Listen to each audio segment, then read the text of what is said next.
예수님께서 사두개인들과 바리새인들의 누룩을 조심하라라고 말씀하시면서 갑자기 이 가이사랴 빌립보에서 너희는 나를 누구라 하느냐라고 말씀합니다. 이 가이사랴 빌립보라는 지역에서 이것을 물어본 것은 굉장히 대단한 의미가 있는 겁니다. 왜냐하면 이곳에 한 사람이 왕이었기 때문에 자기의 이름을 넣어서 그 지역의 이름에 명치를 넣었던 곳에서 주님은 지금 물으신 겁니다. 누가 왕이냐라는 거죠. 그럴 때 사람들이 예수님을 향하여 너희는 나를 지금 누구라 하느냐라고 할 때 많은 사람이 엘리야요, 세례 요한이요, 뭐 선지자 중에 하나라고 하지만 그렇다면 너희들은 나와 함께 있는데 너희들은 나를 누구라 하느냐라고 할 때 베드로의 이 말 한마디에 예수님이 매우 극찬을 합니다. 이 말 한마디가 뭐였냐면 마태복음 16장 16절이죠. 우리 믿는 사람의 신앙이 이 신앙이 되어야 합니다. 마태복음 16장에 예수님께서 이 말을 듣고 굉장히 기뻐하셨는데 베드로가 뭐라고 말하냐면 주는 그리스도시요 살아계신 하나님의 아들이시다. 예수님이 이 땅에 오신 목적이 뭐냐? 하나님의 아들로 오셨다라는 겁니다. 살아계신 하나님의 아들, 즉 예수님이 씨를 주러 오셨다는 거예요. 하나님의 씨, 하나님의 형상을 다시 회복하러 주러 오신 분이 누구시다? 예수님이라는 사실입니다.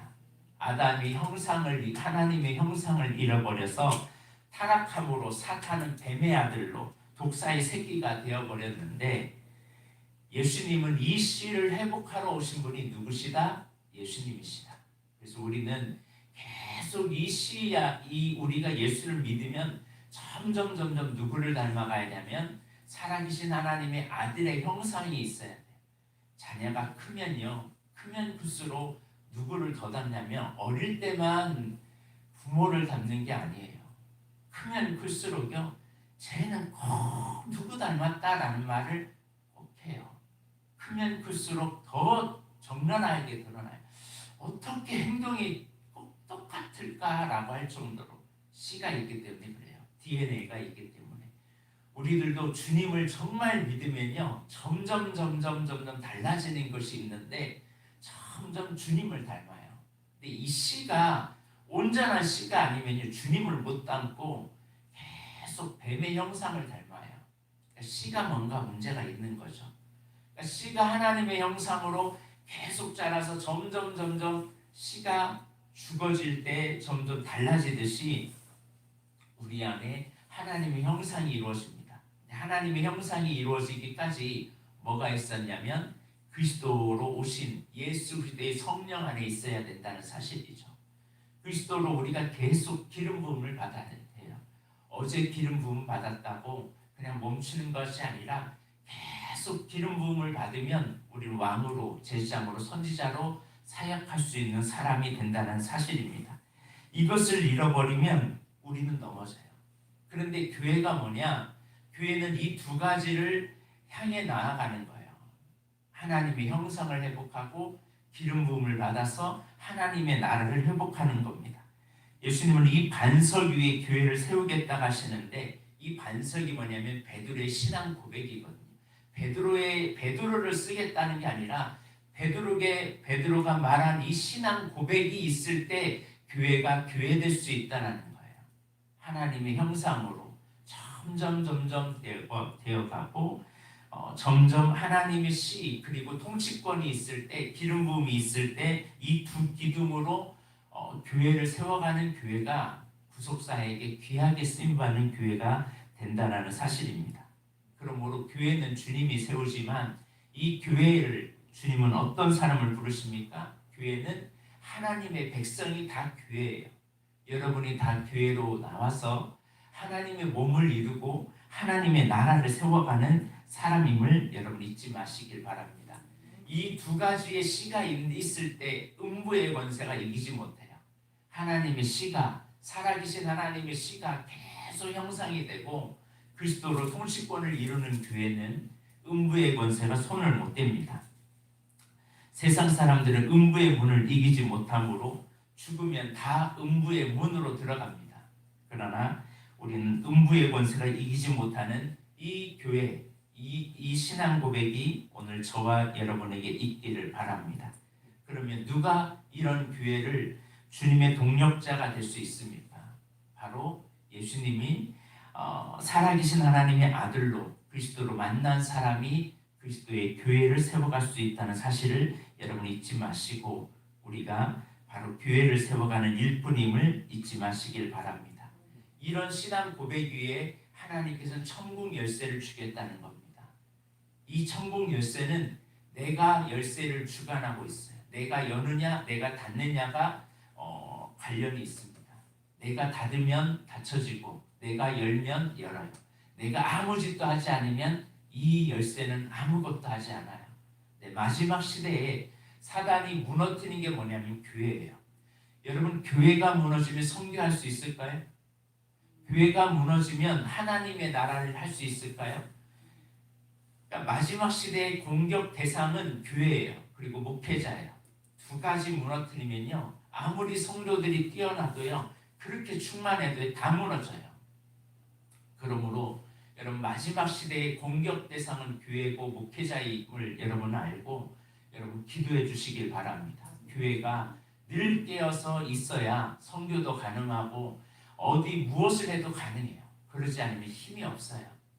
요즘 큰 교회가 문제라고 하지만요, 큰 교회가 문을 닫아버리잖아요. 그러면 많은 선교지가 문을 닫아요. 심각한 상황에 놓여 있습니다. 지금 코로나19로요. 코로나19로 큰 교회들은 지금 재정이 엄청 막 팍팍 떨어지거든요. 그러니까 안 되니까 무엇을 줄일까요? 첫째는 교육자를 줄이기 시작했어요. 두 번째 줄이는 것이요, 선교를 줄이더라고요. 그러니까 많은 선교사님들이 돌아오고 있어요. 지금 여러분, 이 일을 놓고 기도해 주셔야 돼요. 그리고 지금 선교를 놓고 기도하더라도 또 하나의 기도가 뭐냐면 선교지에 있는 분들이 돌아오고 있어요. 지금 필리핀에 있었던 제가 알고 있는 선교사님들도 지금 한국에 많이 있어요. 못 가요. 왜냐하면 코로나 때문에. 한 번 왔는데 다시 돌아가는 것은 굉장히 어려운가 봐요.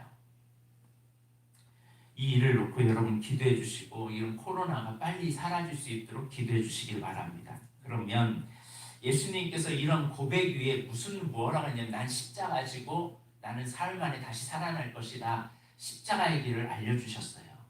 그랬더니 베드로가 예수님 그리 마옵소서라고 말씀을 합니다. 그렇게 예수님께 칭찬받았던 베드로가요, 갑자기 25절에 사탄아 내 뒤로 물러가라. 너는 나를 넘어지게 하는 자로다. 내가 하나님의 일을 생각하지 아니하고 도리어 사람의 일을 생각한다라고 해요. 여러분, 베드로가 지적받았던 사람의 일이란 과연 뭘까요? 사탄이 내 삶 속에 뿌려놓은 것이 과연 뭘까요? 내가 살기 위해 남을 죽이는 행위예요. 이게 바로 사람이 하는 일이에요. 우리의 마음 가운데 이기적이고 자기중심적이고 본능적인 이것이 죽어지지 않으면 우리는 하나님의 일을 하는 것이 아니라 사람의 일을 하게 돼요. 아무리 신앙생활을 해도요, 내가 죽어지지 않고 내 본능으로 자기중심적으로 이기적으로 살면요, 우리 하나님의 일을 한다고 하면서 사람의 일을 해요. 사람의 일을 생각하는 것이 누구냐면 사탄이거든요. 그럼 우리는 늘 조심해야 돼요. 내가 나 중심 이기적으로 본능적으로 살면요, 나도 모르게 하나님 앞에 하나님이 누군지를 정확하게 알고 그분을 위해서 살겠노라고 다짐해도요, 나 중심으로 살면 주님 부인할 수밖에 없고요, 주님을 떠날 수밖에 없고요, 주님을 욕할 수밖에 없어요. 이게 사람의 일이에요. 사단은 이걸 노립니다. 그래서 예수님께서 그 다음 절에 24절에 뭐라고 말씀하십니까? 이 예수께서 제자들에게 이르시되 누구든지 나를 따라오려거든 뭐하라. 자기를 부인하지 않는 사람은 절대 주님의 제자가 될 수 없고 주님을 온전히 따라갈 수 없다는 거예요. 한마디로 사람의 생각은 구속사를 방해한다는 사실이죠. 사탄은 우리가 하나님을 위해서 희생하지 못하게 해요. 내가 기분이 좋고 여건이 좋고 무슨 상황이 좋으면 주의 일을 하는 것 같아요. 그러나 그러지 않고 나 중심이었기 때문에, 본능적이기 때문에, 이기적이기 때문에 나를 부인하지 않으면 언제나 베드로처럼 자기를 주장하게 돼 있어요. 우리는 사람의 일을 생각하는 사람이 아니라 하나님의 일을 생각하는 사람이 되길 바랍니다.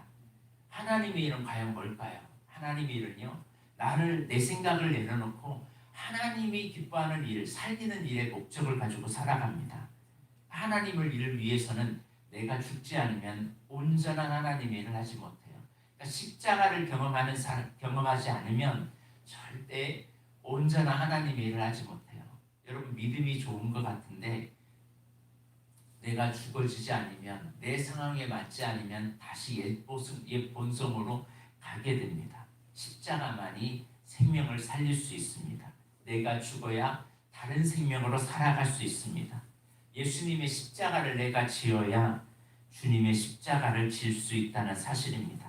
한마디로 주님을 따르는 제자의 부르심의 첫 번째 조건이 자기를 부인하고 나에게 맡겨진 십자가 짓는 거예요. 한마디로 자기 부인 없이, 십자가 없이 주님을 따르는 것은 진정한 의미에서 따름이 아니에요. 그래서 예수님의 제자들이요, 주님을 위해서 목숨을 버린다고 하지만 십자가가 없으니까 다 자기 본성 다 드러나잖아요. 다 주님 배반합니다. 다 주님 떠났습니다. 심지어 베드로는 여종의 말에 욕까지 하고 나는 그리스도를 모른다까지 했어요. 그렇게 따르면 주님을 부인해요. 나를 부인하는 게 아니라. 그런데 부활하신 주님 만나고 나서 진짜 하나님 앞에 자신을 낮추고 십자가를 경험한 사람은 나의 뜻, 나의 감정, 나의 영혼까지 완전히 바칩니다. 부활의 주님을 만나면 이렇게 변해요. 심지어 이 사도행전 4장에 보면 공의원에 이렇게 많은 대제사장들이 모여있고 많은 바리새인들이 모여있어서 너 왜 이 안진뱅이 고쳤냐? 이제 다시는 이 안진뱅이 고치면 너 가만히 두지 않겠다고 매질을 했어요. 그리고 다시는 협박하면서 예수의 이름으로 말하지 말라고 했을 때 그때 베드로가 뭐라고 말하냐면 하나님의 말을 듣느냐? 하나님의 말을 듣는 것이 옳으냐? 사람의 말을 듣는 것이 옳으냐? 라고 아주 당당하게 이야기해요. 하나님 앞에 자기가 죽어지니까 주를 위해서 완전히 자기의 삶을 내어놓으니까요, 주님 위에 목숨까지도 내어주더라는 거예요. 오늘 우리는 이 삶이 있기를 바랍니다. 그러니까 자기 부인하는 사람은 목숨을 내어놔요. 그래서 25절에 누구든지 제 목숨을 구원하고자 하면 잃을 것이요 누구든지 나를 위하여 제 목숨을 잃으면 찾으리라. 사람이 온 천하를 얻고도 제 목숨을 잃으면 무엇이 유익하리요? 사람이 무엇을 주고 제 목숨과 바꾸겠느냐? 진정한 목숨은 자기 부인을 할 때 영원한 생명과 관련이 있다는 사실입니다. 27절 아주 중요한 말씀이죠. 한번 말씀을 보겠습니다. 시작.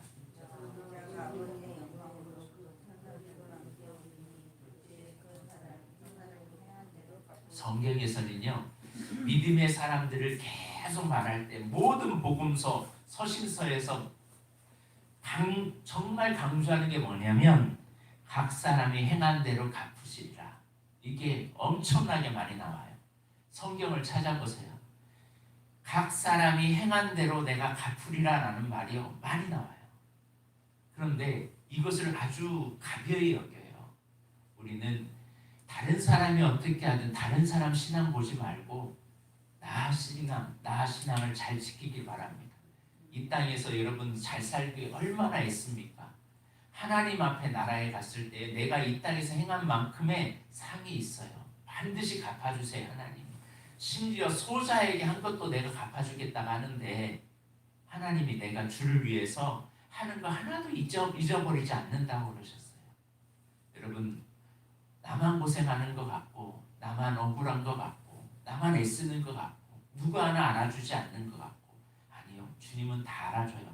백부장은 사람들이 알아줘도, 백부장처럼 일해도 사람들이 알아주지 않아도 주님이 더 잘 알아줘요. 사람에게 칭찬받으면 그걸로 끝날 수 있지만 사람들이 알아주지 않는 그것이 오히려 하나님이 기뻐할 일이고 내가 받을 상급임을 여러분 잊지 마시길 바랍니다. 그래서 그 왕권을 가지고 오는 것을 볼 자도 있다는 이 말씀을 여러분 잊지 마시고 늘 이제 주님의 나라에 쓰임받는 믿음의 사람이라면 이제는 내 욕심, 내 자아 내려놓으면 십자가, 자기 부인, 헌신이 따라오게 되어 있습니다. 오늘 나의 삶이 이런 십자가, 헌신, 자기 부인이 없는 사람에게 하나님은 우리를 훈련하기에 광야라는 곳을 반드시 통과하게 하십니다. 오늘 하나님의 몸된 교회, 그리스도의 하나님의 나라를 세워가는 귀한 일꾼으로 광야의 삶이 아닌 헌신의 삶으로 살아가는 믿음의 자녀들이 되시길 주의 이름으로 축복합니다. 기도하겠습니다. 하나님 아버지, 우리의 신앙의 고백을 기뻐 받으시는 주님, 우리 입술의 고백이 아니라 이제 우리의 삶의 고백을 원하시는 주님, 날마다 제 십자가를 지고 우리에게 맡겨주신 귀한 헌신의 삶을 살아가서 음부의 권세를 멸할 수 있는 하나님의 몸된 교회를 세워가는 거룩한 주님의 종들이 될 수 있도록 우리를 사용하여 주옵소서. 아버지 하나님, 우리가 나도 모르게 사람의 일을 할 때가 많습니다. 나 중심으로, 이기적으로, 때로는 본능적으로, 육체적으로 살다가 주의 길을 걸어가지 못하고 때로는 주님의 일을 방해하는 길에 서 있을 수도 있습니다. 아버지 하나님, 우리가 늘 하나님의 일을 할 수 있는, 그래서 날마다 나를 부인하고 우리에게 맡겨진 십자가를 지며 헌신의 삶으로 나아가게 하여 주심으로 살리는 영으로 무엇이든지 행할 수 있도록 도와주시옵소서. 그래서 음부의 권세가 아버지 하나님 우리를 이기지 못하도록 도와주옵시고 우리에게 주신 이 천국 열쇠를 가지고 아버지 하나님 열고 닫을 수 있는 악한 영들을 다 닫아버리며 아버지 하나님 모든 축복의 문을 열어가는 믿음의 자녀들 될 수 있도록 주옵잡아 주옵소서. 특별히 이 시간 선교지를 놓고 기도합니다. 아버지 하나님 코로나19로 많은 선교사님들이 아버지 하나님 복음을 전하지 못하여서 이제 더 이상 있을 수 없어서 돌아오고 있습니다.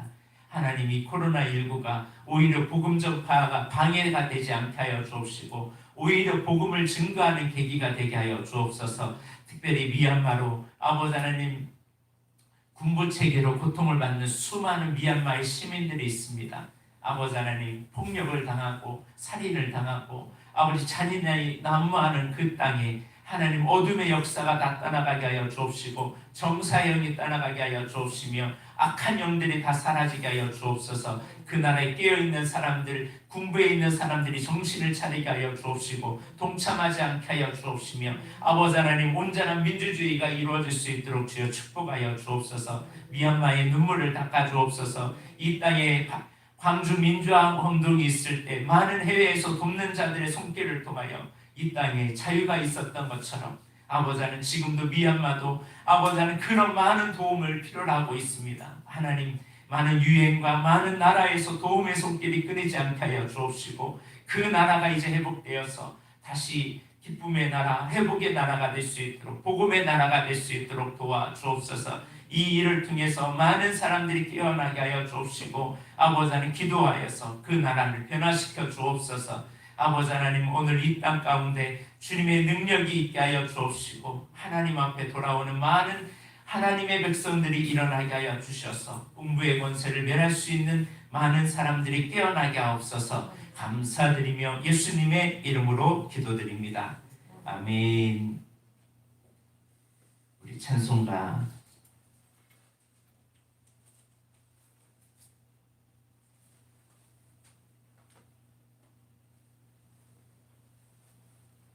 455장입니다.